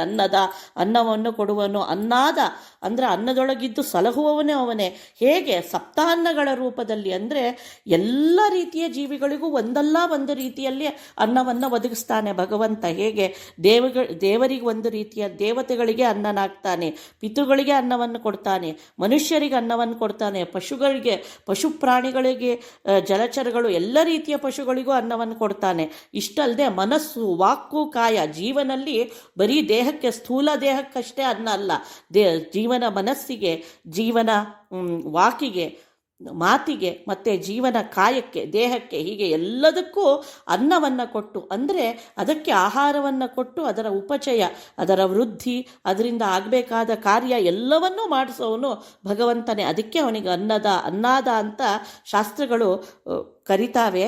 ಹೀಗೆ ಸಪ್ತನ್ನ ಕಲ್ಪಕನಾಗಿ ಎಲ್ಲ ಯಾವ ಅವಸ್ಥೆಯಲ್ಲಿರೋ, ಯಾವ ಯೋನಿಯಲ್ಲಿರೋ, ಯಾವುದೇ ಲೋಕದಲ್ಲಿರೋ ಆ ಅವಸ್ಥೆಯಲ್ಲೇ ನಿನಗೆ ಉಪಯೋಗವಾಗುವಂಥ ಅನ್ನವನ್ನು ಕೊಟ್ಟು ಭಗವಂತ ರಕ್ಷಣೆ ಮಾಡ್ತಾ ಇದ್ದಾನೆ ಅನಿರುದ್ಧ ನಾಮಕನಾಗಿ. ಇನ್ನು ಇಷ್ಟೆಲ್ಲ ಯಾಕೆ ಮಾಡ್ತಾನೆ ಅಂದರೆ ನಿನ್ನ ಉದ್ಧಾರಕ್ಕಾಗಿ, ನಿನ್ನನ್ನು ಪಾರಮಾರ್ಥಿಕವಾಗಿ ಉದ್ಧರಿಸಲಿಕ್ಕಾಗಿ, ನಿನ್ನ ಸ್ವರೂಪದ ಜ್ಞಾನಕ್ಕಾಗಿ ಇಷ್ಟೆಲ್ಲ ವ್ಯವಸ್ಥೆ ಭಗವಂತ ಮಾಡಿದ್ದಾನೆ. ಇದನ್ನು ಮರೆತು ನೀನು ಇನ್ನೊಬ್ಬರ ಆಶ್ರಯವನ್ನು ಹೊಂದಬೇಡ ಅಂತ ದಾಸರು ತಿಳಿಸ್ತಾ ಇದ್ದಾರೆ. ಆಯಿತು, ಬರೀ ಆಹಾರ ಅಷ್ಟೇನಾ ಅಂದರೆ ಪ್ರಾಣ ಪಂಚಕರೂಪ, ಪ್ರಾಣ ಅಂತರಾತ್ಮಕನು, ಪ್ರಾಣಿಗಳೊಳಗಿದ್ದು ಪ್ರತಿದಿನವೂ ಪ್ರದ್ಯುಮ್ನ ಪ್ರಾಣಮಯನೆಂದು ಕರೆಸುವ ಅನಿರುದ್ಧನು. ಹೀಗೆ ಅನ್ನನಾಮಕನಾಗಿ ಪಂಚಕೋಶಗಳ ವಿವರವನ್ನು ಹೇಳ್ತಾ ಇದ್ದಾರೆ ದಾಸರು ಶಾಸ್ತ್ರದಲ್ಲಿ ಹೇಳಿದ್ದನ್ನು. ಇನ್ನು ಅನ್ನಮಯ ಕೋಶದ ಉದ್ಧಾರ ಅನಿರುದ್ಧ ನಾಮಕನಾಗಿ ಮಾಡಿದರೆ, ಇನ್ನು ಪ್ರಾಣ ಪಂಚಕ ರೂಪನಾಗಿ, ಪ್ರಾಣಪಂಚಕ ಗೊತ್ತಿದೆ ನಮಗೆ, ಪ್ರಾಣ ಅಪಾನ ವ್ಯಾನ ಉದಾನ ಸಮಾನ ಅನ್ನೋ 5 ರೂಪಗಳು ಭಗವಂತನ ರೂಪಗಳು. ಆ 5 ಭಗವಂತ ರೂಪಗಳು ಪ್ರಾಣದೇವರ ಈ 5 ರೂಪಗಳಲ್ಲಿದ್ದು ಪ್ರಾಣಾಂತರಾತ್ಮಕನು, ಅಂತರ್ಯಾಮಿಯಾಗಿ ಈ ರೂಪದಿಂದ ಇದ್ದು ಏನು ಮಾಡ್ತಾನೆ, ಪ್ರಾಣಿಗಳೊಳಗಿದ್ದು ಅನುದೀನ ಪ್ರತಿಯೊಂದು ಜೀವಿಯಲ್ಲೂ ನಿರಂತರವಾಗಿ ಇದ್ದು ಪ್ರತಿದಿನವೂ ಪ್ರದ್ಯುಮ್ನ ಪ್ರಾಣಮಯನೆಂದು ಕರೆಸುವ ಪ್ರದ್ಯುಮ್ನ ನಾಮಕನಾಗಿ ಇವರೊಳಗಿದ್ದು ಈ ಪ್ರಾಣಮಯನಾಗಿ ಈ ಜಗತ್ತಿನ ಈ ದೇಹಗಳ ಚೇಷ್ಟೆಯನ್ನು ಭಗವಂತ ಮಾಡಿಸ್ತಾ ಇದ್ದಾನೆ. ಇವತ್ತು ನಾವು ಉಸಿರಾಡ್ತಾ ಇದ್ದೀವಿ, ಬದುಕ್ತಾ ಇದ್ದೀವಿ. ಪ್ರಾಣದಿಂದಾಗಿ ನಮ್ಮ ದೇಹದಲ್ಲಿ ಯಾವ್ಯಾವ ಕಾರ್ಯಗಳು ನಡೀತಿದೆಯೋ ಅದೆಲ್ಲವೂ ಪ್ರದ್ಯುಮ್ನ ನಾಮಕನ ಅನುಗ್ರಹದಿಂದ ಅನ್ನುವ ಚಿಂತನೆಯನ್ನು ದಾಸರು ಮಾಡಿಸ್ತಾರೆ ನಮಗೆ. ಎಂತೆಂತು ನೀ ನಡೆಸಿದಂತೆ ನಾ ನಡೆವೆನೋ, ಎಂತು ನೀ ನುಡಿಸೆ ನುಡಿವೇನೋ, ನುಡಿವೆವನಲ್ಲದೆ ರಮಾಕಾಂತ ಎನ್ನಲ್ಲಿ ತಪ್ಪೇನೋ. ಹೀಗೆ ಪ್ರಾಣ ಅಂದ ತಕ್ಷಣ ದಾಸರು ಎಲ್ಲ ಚೇಷ್ಟೆಗಳನ್ನು, ಪ್ರಾಣ ಅಂದ್ರೇ ಹಾಗೆ ಎಲ್ಲ ಸರ್ವ ಚೇಷ್ಟಾಪ್ರದ ಭಗವಂತ ಎಲ್ಲ ಚೇಷ್ಟೆಗಳನ್ನು ಪ್ರಾಣನಾಮಕನಾಗಿದ್ದು ಮಾಡಿಸ್ತಾನೆ. ನಮ್ಮಲ್ಲಿ ನಾವು ಒಂದು ಚೂರು ಅಲುಗಾಡ್ತಿದ್ದೇವೆ ಅಂದರೂ ಕೂಡ ಒಳಗೆ ಪ್ರಾಣಮಯನಾಗಿ ಭಗವಂತ ಪ್ರದ್ಯುಮ್ನ ಮಾಡಿಸ್ತಾ ಇದ್ದಾನೆ ಅಂತಲೇ ಅರ್ಥ. ಅದನ್ನೇ ಮತ್ತೆ ಇಲ್ಲಿ ವಿವರ ಮಾಡ್ತಾರೆ. ಎಂತೆಂತೂ ನೀನು ಯಾವ್ಯಾವ ರೀತಿ ನಡೆಸಿದಂತೆ ನಾ ನಡೆವೇನೋ, ನೀ ಹೆಂಗೆ ನಡೆಸ್ತೀಯೋ ನಾ ಹಾಗೆ ನಡಿತೀನಿ, ನೀ ಹೆಂಗೆ ನುಡಿಸ್ತೀಯೋ ನಾ ಹಾಗೆ ನುಡಿತೇನೆ. ಇದಲ್ಲದೆ ಎನ್ನಲ್ಲಿ ತಪ್ಪೇನೋ, ನಾನು ಸ್ವತಂತ್ರವಾಗಿ ಏನಾರು ಮಾಡಲಿಕ್ಕೆ ಸಾಧ್ಯವೇ ಸ್ವಾಮಿ, ಒಳಗೆ ನೀ ನಿಂತು ಯಾವ ರೀತಿ ನನ್ನಲ್ಲಿ ನಡೆಯನ್ನು ಉಂಟು ಮಾಡ್ತೀಯೋ ಆ ರೀತಿ ಮಾತ್ರ ನಡೆಸಲಿಕ್ಕೆ ನಾನು ಶಕ್ಯ. ಅದನ್ನು ಗೋಪಾಲದಾಸರು ಇದೇ ಪಾಲಿಸು ಇದೇ ಪಾಲಿಸು ಇದೇ ಪಾಲಿಸಯ್ಯ ಅನ್ನೋ ಕೃತಿಯಲ್ಲಿ ಬಹಳ ಚೆನ್ನಾಗಿ ಹೇಳ್ತಾರೆ. ಬಿಂಬ ಚಲಿಸಿದರೆ ಪ್ರತಿಬಿಂಬ ಚಲಿಸುವುದು, ಬಿಂಬಪೂರ್ಣನೂ ಪ್ರತಿಬಿಂಬನೂ ಅಲ್ಲ, ಉಂಬುಡುವ ಕ್ರಿಯೆಗಳನ್ನು ಬಿಂಬ ಮಾಡಿಸಲು ಪ್ರತಿಬಿಂಬಕ್ಕೆ ಉಂಟೆಂಬೋ ಬಿಂಬ ಅಕ್ರಿಯವು ಎನಗೆ. ಎಲ್ಲ ಭಗವಂತನೇ ಮಾಡಿಸೋದು. ಬಿಂಬ ಕ್ರಿಯಾ ಏವ ಕ್ರಿಯಾವಾನ್ ಅಂತ ಶಾಸ್ತ್ರಗಳು ಹೇಳ್ತಾವೆ. ಜೀವನಿಗೆ ಬಿಂಬ ಮಾಡಿಸಿದಂತೆ ಮಾಡುವ ಒಂದು ಅಧಿಷ್ಠಾನ ಮಾತ್ರ ಜೀವ ಅಂದರೆ, ಅದಲ್ಲದೆ ಇನ್ನೇನೂ ಇಲ್ಲ, ಅಸ್ತಿತ್ವವೇ ಇಲ್ಲ ಜೀವನಿಗೆ ಬಿಂಬನಿಲ್ಲದೆ ಅನ್ನೋದನ್ನು ಚೆನ್ನಾಗಿ ದಾಸರು ಇಲ್ಲಿ ನಮಗೆ ತಿಳಿಸ್ಕೊಡ್ತಾ ಇದ್ದಾರೆ. ನಿಲ್ಲಲು ನಿಲ್ಲುವೆನು, ಮಲಗಿದರೆ ಮಲಗುವೆನು, ತಿಳಿಸಿದರೆ ತಿಳಿವೇನೋ ದೇಹದ ನೆಳಲಂತೆ ಇರ್ಪೆ ನಿನಗಾನು, ಒಡಲ ನೆಳಲಂದದಲ್ಲಿ ಹರಿ ನಮ್ಮೊಡನೆ ತಿರುಗುತ್ತೀವ ಅಂತ ದಾಸರು ಇದೇ ಹರಿಕಥಾಂಸಾರದಲ್ಲಿ ಹೇಳಿದಾಗೆ, ನಿಲ್ಲಲು ನಿಲ್ಲುವೇನು, ನೀ ನಿಂತರೆ ನಾನು ನಿಲ್ತೀನಿ ಸ್ವಾಮಿ, ನೀ ಮಲಗಿದರೆ ನಾ ಮಲಗ್ತೀನಿ, ನೀ ತಿಳಿಸಿದರೆ ತಿಳಿಸ್ತೀನಿ, ತಿಳ್ಕೊಳ್ತೀನಿ. ದೇಹದ ನೆಳಲಂತೆ, ಹೀಗೆ ನಮ್ಮ ಜೊತೆ ನೆರಳು ಹೆಂಗೆ ನಮ್ಮನ್ನು ಎಂದೂ ಬಿಡದೆ ನಮ್ಮ ಜೊತೆಯೇ ಇರುತ್ತೋ ಹಾಗೆ ಭಗವಂತನ ಜೊತೆಗೆ ನಾವಿದ್ದೇವೆ. ಇಲ್ಲಿ ನೆಳಲಂತೆ ಭಗವಂತ ನಮ್ಮನ್ನು ಉದ್ಧಾರ ಮಾಡುತ್ತಿದ್ದಾನೆ ಅನ್ನೋದು ಒಂದು ಚಿಂತನೆಯಾದರೆ, ಭಗವಂತ ಬಿಂಬನಾಗಿ ಇದ್ದು ಒಳಗೇನು ಚೇಷ್ಟ ಮಾಡ್ತಾನೋ ಆ ರೀತಿ ನಮ್ಮ ಪ್ರವೃತ್ತಿ ಹೊರಗೆ ಕಾಣುತ್ತೆ. ಅದಲ್ಲದೆ ಇದನ್ನೇ ಕೃಷ್ಣ ಮತ್ತ ಸ್ಮೃತಿ ಜ್ಞಾನಂ ಅಪೋಹನಂಚ, ತಿಳಿಸಿದರೆ ತಿಳಿವೇನು, ನೀನು ಸ್ಮರಣೆ ಕೊಟ್ಟರೆ ತಿಳಿಸಿದರೆ ನಾನು ತಿಳ್ಕೊಳ್ಬಲ್ಲೆ, ನೀನು ತಿಳಿಸದೇ ಇದ್ದರೆ ಒಳಗಿನಿಂದ ನೀನು ತಿಳುವಳಿಕೆ ನೀಡದೇ ಇದ್ದರೆ ನೀನು ಏನೇ ಹೊರಗಿನಿಂದ ವಸ್ತು ರಾಶಿಗಳು ಶಬ್ದ ರಾಶಿಗಳೇ ಇದ್ದರೂ ಅದರ ಅರಿವು ನಮಗುಂಟಾಗಲ್ಲ. ಹಾಗಾಗಿ ಸರ್ವ ಕರ್ಮೇಂದ್ರಿಯಗಳ ದ್ವಾರ ಜ್ಞಾನೇಂದ್ರಿಯಗಳ ದ್ವಾರ ಏನೇನು ಕಾರ್ಯಗಳು ನಡೀತಾ ಇದೆಯೋ ಅದೆಲ್ಲ ಒಳಗಿದ್ದು ದೇವರು ಮಾಡಿಸಿದಂತೆ ಈ ಜೀವನಿಂದ ಆಗ್ತಾ ಇದೆ ಅನ್ನೋ ಜ್ಞಾನವನ್ನು ಮತ್ತೆ ಮತ್ತೆ ನಮಗೆ ತಿಳಿಸ್ಕೊಡ್ತಾ ಇದ್ದಾರೆ.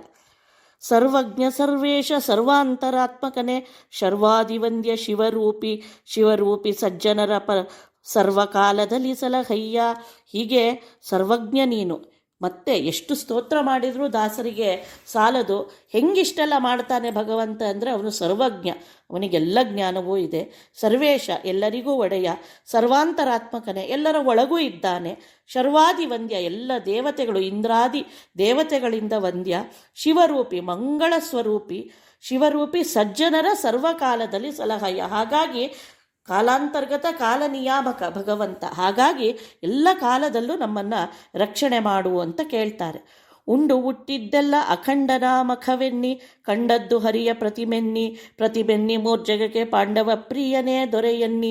ಹಾಗಾಗಿ ನಮ್ಮಲ್ಲಿ ಏನೇನು ಕ್ರಿಯೆಗಳಾಗುತ್ತೋ, ಉಣೋದು ಉಡೋದು, ಹೀಗೆ ಸಾಧಾರಣವಾದ ನಿತ್ಯ ಕರ್ಮಗಳೂ ಕೂಡ ಭಗವಂತನ ಮಖವೆನ್ನಿ, ಭಗವಂತನಿಗೆ ಮಾಡುವ ಯಜ್ಞ ಅಂತ ಚಿಂತನೆ ಮಾಡಿ, ಕಂಡದ್ದು ಹರಿಯ ಪ್ರತಿಮೆನ್ನಿ. ನೀವೇನು ದೇವಸ್ಥಾನಕ್ಕೆ, ಕ್ಷೇತ್ರಕ್ಕೆ ಹೋಗಬೇಕು ಅಂತಿಲ್ಲ. ಇಲ್ಲಿ ಯಾವ ಅಧಿಷ್ಠಾನದಲ್ಲಿ ನಮಗೆ ಆ ಕ್ಷಣಕ್ಕೆ ಸುಖ ಆನಂದ ಉಂಟಾಗುತ್ತೋ ಅದು ಭಗವಂತನಿಂದ. ಅವನೇ ಆ ಅಧಿಷ್ಠಾನವೇ ಭಗವಂತನ ಪ್ರತಿಮೆ ಅಂತ ಚಿಂತನೆ ಮಾಡಿ, ಮೂರ್ಜಗಕ್ಕೆ ಪಾಂಡವ ಪ್ರಿಯನೇ ದೊರೆಯನ್ನಿ. ಎಲ್ಲ ಕಾಲಕ್ಕೂ ಭಗವಂತನೇ, ಪಾಂಡವರ ಪ್ರಿಯನಾದ ಎಲ್ಲರನ್ನು ಉದ್ಧಾರ ಮಾಡುವ ಸ್ವಾಮಿಯೇ ಈ ಜಗತ್ತಿಗೆ ಒಡೆಯ ಅಂತ ಚಿಂತನೆ ಮಾಡಿ, ಇದು ನಿಮಗೆ ತಾರಕ ಅಂತ ದಾಸರು ಹೇಳ್ತಾ ಇದ್ದಾರೆ.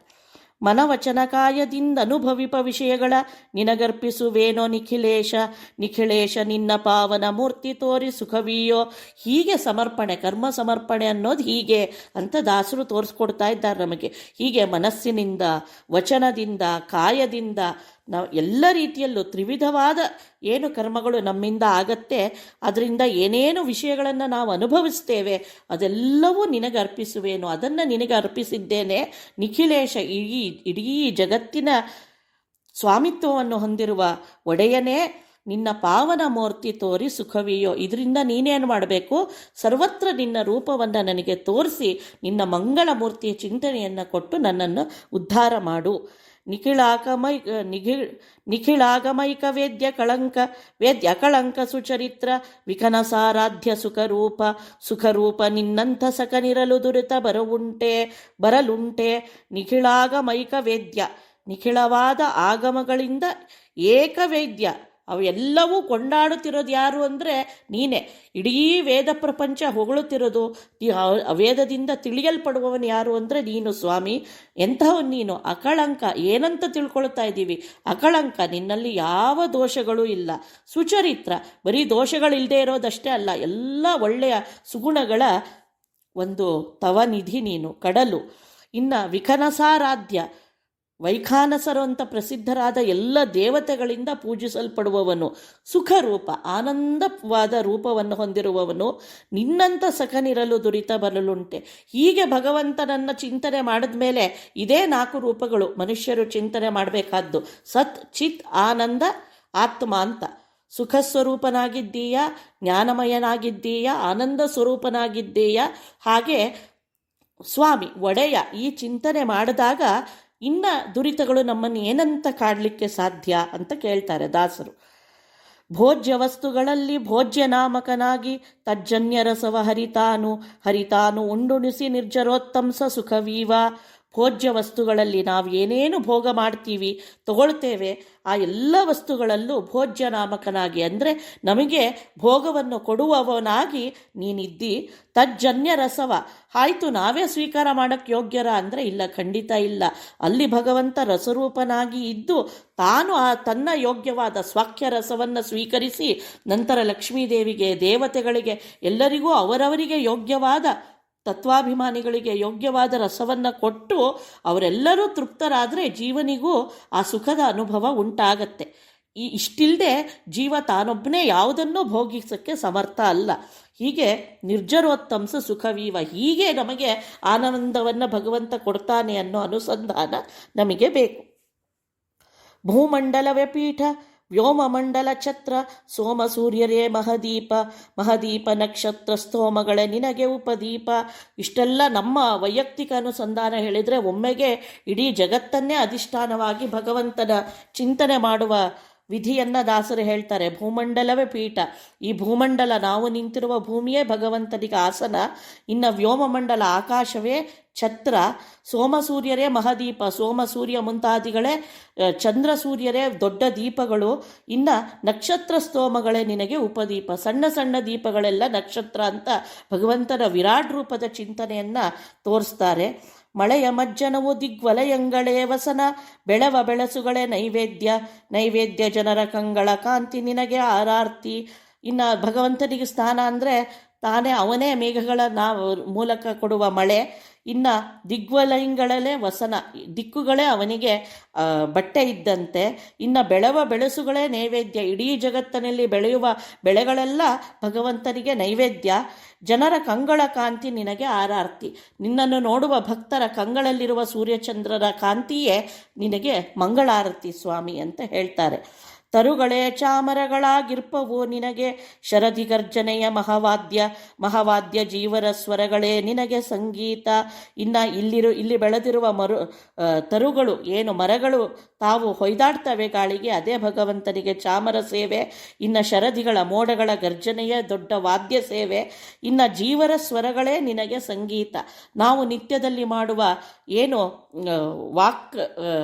ವಾಕ್ಚರ್ಯಗಳಿದೆ, ವಾಕ್ಕುಸುಮಗಳಿವೆ, ಅದೇ ಭಗವಂತನಿಗೆ ಸಂಗೀತ. ಪಾತಾಳ ಪಾದುಕ ವಿಧಾತೃ ಲೋಕವೇ ಮುಕುಟ. ಶ್ವೇತದ್ವೀಪವೇ ನಿನಗೆ ಒಡ್ಯಾಣ. ಒಡ್ಯಾಣ ವೈಕುಂಠ ಆತಪತ್ರವೇ ನಿನಗೀವೆ. ಪಾತಾಳ ಲೋಕವೇ ನಿನಗೆ ಪಾದುಕೆ ಇದ್ದಂಗೆ. ಇನ್ನು ಬ್ರಹ್ಮದೇವರ ಲೋಕವೇ ನಿನಗೆ ಮುಕುಟ, ಮಹರ್ಲೋಕವೇ ಮುಕುಟ. ಇನ್ನು ಶ್ವೇತದ್ವೀಪ ನಿನಗೆ ಸೊಂಟದಲ್ಲಿರುವ ಒಡ್ಯಾಣದಂತೆ.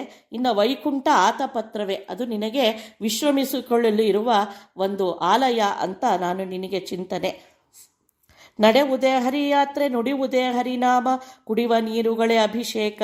ಅಭಿಷೇಕ ದಿನ ದಿನದಿ ಒಡಲಿ ಗುಂಬನ್ನ ನೈವೇದ್ಯ. ಇನ್ನು ನಾವು ನಡೆದಾಡುವುದೇ ನಿನಗೆ ಯಾತ್ರೆ ಮಾಡಿದಂತೆ. ಇನ್ನು ನಾವು ನುಡಿಯುವುದೆಲ್ಲ ನಿನಗೆ ನಿನ್ನ ನಾಮ. ನಾವು ಕೊಡುವ ನೀರೇ ನಿನಗೆ ಅಭಿಷೇಕ. ಇನ್ನು ಒಡಲಿಗುಂಬನ್ನ ನೈವೇದ್ಯ. ಯಾವ ಅವಸ್ಥೆಯಲ್ಲಿ ಯಾವ ಕ್ಷಣದಲ್ಲಿ ಭಗವಂತ ನಮ್ಮ ಹೊಟ್ಟೆಗೆ ಏನು ಆಹಾರ ಕೊಡ್ತಾನೋ ಅದೇ ಅವನಿಗೆ ಸಮರ್ಪಣೆ ನೈವೇದ್ಯವಾಗಿ ಅನ್ನೋ ಚಿಂತನೆ. ಹೀಗೆ ಭಗವಂತನನ್ನು ಚಿಂತಿಸಲಿಕ್ಕೆ ಯಾವುದೇ ಬಿಡೆ ಇಲ್ಲ. ಯಾವ್ಯಾವ ಕ್ಷಣದಲ್ಲಿ ಯಾವ್ಯಾವ ಅವಸ್ಥೆಯಲ್ಲಿ ಅವನ ಸ್ಮರಣೆ ಬರುತ್ತೋ ಹಾಗಾಗಿ ಅದನ್ನು ಅವನಿಗೆ ಸಮರ್ಪಣೆ ಮಾಡ್ತಾ ಹೋಗ್ರಿ. ವೇದಶಾಸ್ತ್ರಗಳು ನಿನಗಾದರುಪಚಾರವೋ ಹಾದಿ ನಡೆಯುವುದೇ ನರ್ತನ. ನರ್ತನವು ಸಜ್ಜನರ ವಾದ ಸಂವಾದಗಳು ಉಯ್ಯಾಲೆ. ಇನ್ನು ಸತ್ ಕಥಾ ಕಾಲಕ್ಷೇಪ ಅಂತೇನಿದೆ ಶಾಸ್ತ್ರ ಚಿಂತನೆ, ಅದು ನಿನಗೆ ಮಾಡುವ ಉಪಚಾರ. ಇನ್ನು ನಾವು ನಡೆಯುವುದೇ ನರ್ತನ, ಮತ್ತು ಸಜ್ಜನರ ಜೊತೆ ಮಾಡುವ ಒಂದು ಸಂವಾದ ಏನಿದೆ ಅದೇ ನಿನಗೆ ಉಯ್ಯಾಲೆಯಂತೆ ಅಂತ ಹೇಳ್ತಾರೆ. ನಕ್ಷತ್ರ ಮಂಡಲವು ಲಕ್ಷದ್ವೀಪವು ನಿನಗೆ. ಲಕ್ಷದೀಪವು ನಿನಗೆ. ವೃಕ್ಷೇಶ ತರಣಿ ಆಕಾಶ. ಆಕಾಶ ದೀಪಗಳು ವೃಕ್ಷವಲ್ಲಿಜವೇ ಫಲಪುಷ್ಪ. ನಕ್ಷತ್ರ ಮಂಡಲವೇ ಲಕ್ಷ ದೀಪೋತ್ಸವ ನಿನಗೆ. ಇನ್ನು ವೃಕ್ಷೇಶನೇ ನಿನಗೆ ತರಣಿ ಮತ್ತು ಆಕಾಶಗಳು ದೀಪಗಳು. ವೃಕ್ಷವಲ್ಲಿಜವೇ ಅಂದರೆ ಈ ಲತಾ ಮತ್ತು ಬಳ್ಳಿಗಳು ಮತ್ತು ಈ ವೃಕ್ಷ ಸಮೂಹ ಏನಿದೆ ಅದೇ ಫಲ ಪುಷ್ಪಗಳು ಅಂತ ಹೇಳ್ತಾರೆ. ಕುಂಡವೇ ಗೋಳಕವು ಕೆಂಡವೇ ಕರಣಗಳು. ಉಂಡುಡುವ ವಿಷಯ ಅವಧಾನ. ಅವಧಾನ ಕೈಗೊಂಡು ಪುಂಡರೀಕಾಕ್ಷ ದಯವಾಗೋ. ಕುಂಡವೇ ಗೋಳಕವು. ಕುಂಡವೇ ಅಂದರೆ ನಾವು ಇದನ್ನು ಪಂಚಮಹಾಯಜ್ಞ ಸಂಧಿಯಲ್ಲಿ ವಿಶದವಾಗಿ ವಿವರಿಸಿದ್ದಾರೆ. ಅಂದರೆ ಕರ್ಮಕ್ಕೆ ಅಧಿಷ್ಠಾನವಾದ ಏನು ಕುಂಡ ಇದೆ ಅದೇ ಇಲ್ಲಿ ಗೋಳಕ, ಅಂದರೆ ಒಂದು ಇಂದ್ರಿಯ ಇದ್ದ ಹಾಗೆ. ಆಮೇಲೆ ಕೆಂಡವೇ ಕರಣಗಳು ಅಂದರೆ ಇಂದ್ರಿಯಗಳೇ ಇಲ್ಲಿ ಕರಣಗಳು, ಇಂದ್ರಿಯಗಳೇ ಇಲ್ಲಿ ಕೆಂಡದಂತೆ. ಉಂಡುಡುವ ವಿಷಯ ಅವಧಾನ. ನಾವು ಉಟ್ಟು ಮಾಡುವ ಮಾತುಗಳೇನಿದೆ ಅದೇ ಇಲ್ಲಿ ಅರ್ಪಣೆ, ನಾವು ಹೋಮಿಸುವ ವಸ್ತು. ಇದನ್ನು ನೀನು ಕೈಕೊಂಡು, ಈ ಯಜ್ಞವನ್ನು ನೀ ಕೈಕೊಂಡು ಪುಂಡರೀಕಾಕ್ಷ ನಮ್ಮನ್ನು ಉದ್ಧಾರ ಮಾಡು. ಗೋಳಕಗಳೆಲ್ಲ ನಿನಗಾಲಯವು. ಕರಣಗಳ ಸಾಲುಗಳ ದೀಪ. ತದ್ಭೋಗ್ಯ ವಿಷಯಗಳ ಮೇಳನವೇ ನಿನಗೆ ಮಹಪೂಜೆ. ಗೋಳಕಗಳಂದರೆ ನಮ್ಮ ಇಂದ್ರಿಯಗಳಿಗೆ ಅಧಿಷ್ಠಾನವಾದ ಈ ಗೋಳಕಗಳೇನಿದ್ದಾವೆ ದೇಹದಲ್ಲಿ ಅವೆಲ್ಲ ನಿನಗೆ ಮನೆ. ಇನ್ನು ಕರಣಗಳ ಸಾಲುಗಳೇ, ಈ ಇಂದ್ರಿಯಗಳ ಸಾಲುಗಳೇ ದೀಪ ನಿನಗೆ. ತದ್ಭೋಗ್ಯ ವಿಷಯಗಳ ಮೇಳನವೇ, ಅದಕ್ಕೆ ಯಾವ ವಿಷಯ ಬಂದೊದಗುತ್ತೋ ಅದೇ ನಿನಗೆ ಪೂಜೆ ಸ್ವಾಮಿ ಅಂತ ಹೇಳ್ತಾರೆ. ತತ್ತತ್ ಪದಾರ್ಥದಲ್ಲಿ ತತ್ತದಾಕಾರನಾಗೆತ್ತ ನೋಡಿದರೂ ಇರುತ್ತಿರ್ಪ ಹರಿಗೆ ನಾ ಭೃತ್ಯನೆಂಬುವುದೇ ಬಲು ಧರ್ಮ. ಹೀಗೆ ಆ ಪದಾರ್ಥಗಳಲ್ಲಿ ಆ ಆಕಾರದಲ್ಲಿ ಆ ನಾಮನಾಗಿ ಎಲ್ಲೆಲ್ಲಿ ನೋಡಿದರೂ ಭಗವಂತ ವ್ಯಾಪಿಸಿದ್ದಾನೆ. ಅಂತಹ ಭಗವಂತನಿಗೆ ನಾನು ಏನು ಮಾಡಬಲ್ಲೆ, ನಾನು ನಿನ್ನ ಸೇವಕ ಅನ್ನೋ ಜ್ಞಾನವೇ ನಮಗೆ ಬಲು ಧರ್ಮ. ನಮ್ಮ ಕರ್ಮ ಏನು ಅಂದರೆ ಎಲ್ಲ ಕಡೆ ಇರುವ ಅವನ ಚಿಂತನೆ ಅಷ್ಟೇ. ನಾವೇನೂ ಕೊಡಲು ಸಾಧ್ಯ ಇಲ್ಲ. ಇಷ್ಟು ಒಂದು ವಿಚಿತ್ರವಾದ ವ್ಯಾಪ್ತಿಯನ್ನು ಹೊಂದಿ ಈ ಜಗತ್ತಿನ ವ್ಯಾಪಾರವನ್ನು ನಡೆಸ್ತಾ ಇದ್ದಾನೆ. ಅಂತಹ ಸ್ವಾಮಿಯ ಸೇವಕ ನಾನು ಅನ್ನೋ ಚಿಂತನೆ ಮಾಡೋದೇ ನಮ್ಮ ಧರ್ಮ ಅಂತ ಹೇಳ್ತಾ ಇದ್ದಾರೆ. ಸದಸದ್ವಿಲಕ್ಷಣವೇ ಅಧಿಭೂತ ಅಧ್ಯಾತ್ಮ ಅಧಿದೈವ ದರಸ ರಸರೂಪನಾಗಿ ಸನ್ಮುದ ತುಷ್ಟಿ ಕೊಡುತ್ತಿರುಪೆ. ಸದಸದ್ವಿಲಕ್ಷಣನೆ ಅಂದರೆ ಈ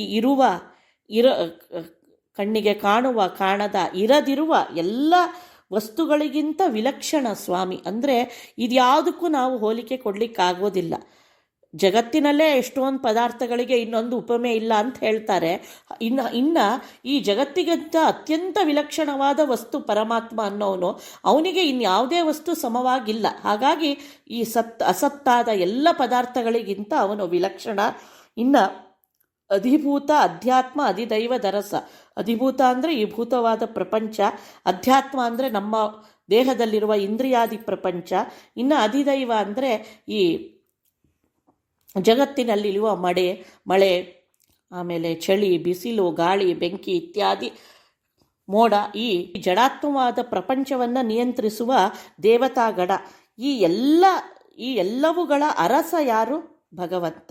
ಇನ್ನು ರಸರೂಪಿ, ಈ ಎಲ್ಲ ವಸ್ತುಗಳಲ್ಲೂ ಆ ರಸವತ್ತಾಗಿ ಆ ಪದಾರ್ಥದ ಗುಣವನ್ನು ಅಭಿವ್ಯಕ್ತಿ ಮಾಡಲು ಆ ನಾಮಕನಾಗಿ ಅಲ್ಲಿದ್ದು ಸನ್ಮುದ ತುಷ್ಟಿ ಕೊಡುತ್ತಿರುಪೆ. ಒಳ್ಳೆಯ ಆನಂದ ಸಂತೃಪ್ತಿಯನ್ನು ನಮಗೆ ಕೊಟ್ಟು ನೀನು ಅನುಗ್ರಹ ಮಾಡ್ತಿದ್ದಿ ಸ್ವಾಮಿ. ಯಾಕಿದ್ದಾನೆ ತತ್ತದಾಕಾರನಾಗಿ ಅಂದರೆ ಅದಕ್ಕೆ ವ್ಯಾಖ್ಯಾನವಾಗಿ ಇದನ್ನು ಕೊಟ್ಟಿದ್ದಾರೆ. ವಿಲಕ್ಷಣ ಅಂತ ಯಾಕೆ ತಿಳಿಬೇಕು ಅಂದರೆ ಆ ವಸ್ತುಗಳಲ್ಲಿ ಇದ್ದರೂ ಕೂಡ ಅವನಿಗೆ ಅದರಿಂದ ಯಾವುದೇ ಪ್ರಯೋಜನವೂ ಇಲ್ಲ, ಲೇಪವೂ ಇಲ್ಲ. ಆದರೆ ನಮಗೆ ಆನಂದವನ್ನುಂಟು ಮಾಡಲಿಕ್ಕೆ ಭಗವಂತ ಇಷ್ಟೆಲ್ಲ ವ್ಯಾಪ್ತಿಯನ್ನು ಮಾಡ್ತಾ ಇದ್ದಾನೆ, ಹೊಂದಿದ್ದಾನೆ ಅಂತ ತಿಳಿಸ್ಕೊಡ್ತಾ ಇದ್ದಾರೆ. ಮನದೊಳಗೆ ನೀನಿದ್ದು ಮನವೆಂದೆನಿಸಿಕೊಂಡು ಮನದ ವೃತ್ತಿಗಳನ್ನು ಸೃಜಿಸಿ ಸಂಕರ್ಷಣನೆ ನಿನ್ನ ಕರುಣಕ್ಕೆ ಎಡೆಗಾಣೆ. ಇಷ್ಟೆಲ್ಲ ವ್ಯಾಪ್ತಿಯನ್ನು ಪ್ರಾಣಮಯನಾಗಿ ಹೇಳಿ ಮತ್ತೆ ಮನೋಮಯ ಕೋಶಕ್ಕೆ ಬರ್ತಾರೆ. ಮನದೊಳಗೆ ನೀನಿದ್ದು ಮನವೆಂದೆನಿಸಿಕೊಂಡು, ಮನದಲ್ಲಿ ಮನನಾಮಕನಾಗಿ ಇದ್ದು ಮನದ ವೃತ್ತಿಗಳನ್ನು ಸೃಜಿಸುವಿ. ಮನಸ್ಸಿನಲ್ಲಿ ಉಂಟಾಗೋ ನೂರಾರು ಚಿಂತನೆಗಳು, ಸಾವಿರಾರು ವೃತ್ತಿಗಳನ್ನು ನೀನೇ ಕರ್ಮಕ್ಕನುಗುಣವಾಗಿ ಸೃಷ್ಟಿಸಿ ಸಂಕರ್ಷಣನೆ ನಿನ್ನ ಕರುಣಕ್ಕೆ ಎಣೆಗಾಣೆ. ಈ ಮನೋವ್ಯಾಪಾರವನ್ನು ನಡೆಸ್ಕೊಟ್ಟು ನಮ್ಮ ಇರುವಿಗೆ ಒಂದು ಅರ್ಥವನ್ನು ತಂದು ಕೊಟ್ಟಿರೋದು ಸಂಕರ್ಷಣ ನಾಮಕ ಭಗವಂತ. ನಿನಗೆ ಯಾರೂ ಸಾಟಿ ಇಲ್ಲ ಅಂತ ದಾಸರು ಹೇಳ್ತಾರೆ. ಅಧಿಭೂತ ಅಧ್ಯಾತ್ಮ ಅಧಿದೈವತಾಪ ಕಳೆವುದು ನಿನ್ನ ದಿವ್ಯ ತ್ರಯನಾಮ ಸರ್ವದಾ ಒದಗಲೋ ಬಂದು ವದನಕ್ಕೆ. ಹೀಗೆ ಅಧಿಭೂತದಿಂದ ಬರುವ, ಅಧ್ಯಾತ್ಮದಿಂದ ಬರುವ, ಅಧಿದೈವದಿಂದ ಬರುವ ತಾಪಗಳೇನಿದೆ ಅವೇ ತಾಪತ್ರಯಗಳು ಅಂತ ಕರೆಸ್ಕೊಳ್ತಾವಲ್ಲ, ಅವಕ್ಕೆಲ್ಲವನ್ನು ಒಂದು ಹರಣ ಮಾಡುವ ಶಕ್ತಿ ಇರೋದೇ ನಿನ್ನ ಈ ನಾಮತ್ರಯಗಳಿಗೆ. ಅಚ್ಯುತಾನಂತ ಗೋವಿಂದ ಅಂತ ಚಿಂತನೆ ಮಾಡ್ಬೋದು. ಹೀಗೆ ಭಗವಂತನ ನಾಮಗಳೇ ಈ ಎಲ್ಲ ತಾಪತ್ರಯಗಳಿಗೆ ಔಷಧಿಯಂತೆ. ಅದು ನಿರಂತರವಾಗಿ ನನ್ನ ವದನದಲ್ಲಿ ಬಂದು ಕೂಡಲಿ ಅಂತ ಕೇಳ್ಕೊಳ್ತಾ ಇದ್ದಾರೆ. ನಾನಾ ಪದಾರ್ಥದಲ್ಲಿ ನಾನಾ ಪ್ರಕಾರದಲ್ಲಿ ನೀನಿದ್ದು ಜಗವ ನಡೆಸುವಿ ಹರಿ ನೀನೆ ನಾನೆಂಬ ನರಗೆ ಗತಿಯುಂಟೆ. ಹೀಗೆ ನಾನಾ ಪದಾರ್ಥಗಳಲ್ಲಿ ನಾನಾ ಪ್ರಕಾರಗಳಲ್ಲಿ ನೀನಿದ್ದು ಇಷ್ಟೆಲ್ಲ ವ್ಯಾಪ್ತಿಯನ್ನು ಹೇಳಿದರು. ಹೀಗೆ ಅವನ ಚೇಷ್ಟೆಯನ್ನು ಅನುಸಂಧಾನ ನಾವು ಮಾಡಲಿಕ್ಕೂ ಸಾಧ್ಯ ಇಲ್ಲ. ಅಂತಹ ವಿಚಿತ್ರವಾದ ಒಂದು ಶಕ್ತಿಯನ್ನು ಭಗವಂತ ತನ್ನಲ್ಲಿ ತೋರಿಸ್ಕೊಳ್ತಾ ಇರ್ತಾನೆ. ಇಂತಹ ನಿಯಾಮಕನಾದ ನಿನ್ನನ್ನು ಬಿಟ್ಟು ನಾನು ಮಾಡ್ತೀನಿ ಅಂತ ಹೇಳುವ ನರಗೆ ಗತಿಯುಂಟೆ. ಅಂತಹ ಒಂದು ಆರೋಪ ಮಾಡಿಕೊಂಡು ನಾನೇ ಎಲ್ಲವನ್ನು ಮಾಡ್ತೀವಿ ಅಂತ ಹೇಳುವ ನರನಿಗೆ ಇನ್ಯಾವ ಉದ್ಧಾರದ ದಾರಿ ತೆರೆಯತ್ತೆ ಅಂತ ದಾಸರು ಕೇಳ್ತಾ ಇದ್ದಾರೆ. ಅಂತ ತಿಳಿಸೋದ್ರ ಮೂಲಕ ಈ ಒಂದು ಸಂಚಿಕೆಯ ಚಿಂತನೆಯನ್ನು ದೇವರಲ್ಲಿ ಸಮರ್ಪಣೆ ಮಾಡೋಣ. ಮತ್ತೆ ಮುಂದಿನ ಸಂಚಿಕೆಗಳಲ್ಲಿ ಈ ಚಿಂತನೆಯನ್ನು ಮುಂದುವರಿಸೋಣ. ಶ್ರೀಕೃಷ್ಣಾರ್ಪಣಮಸ್ತು.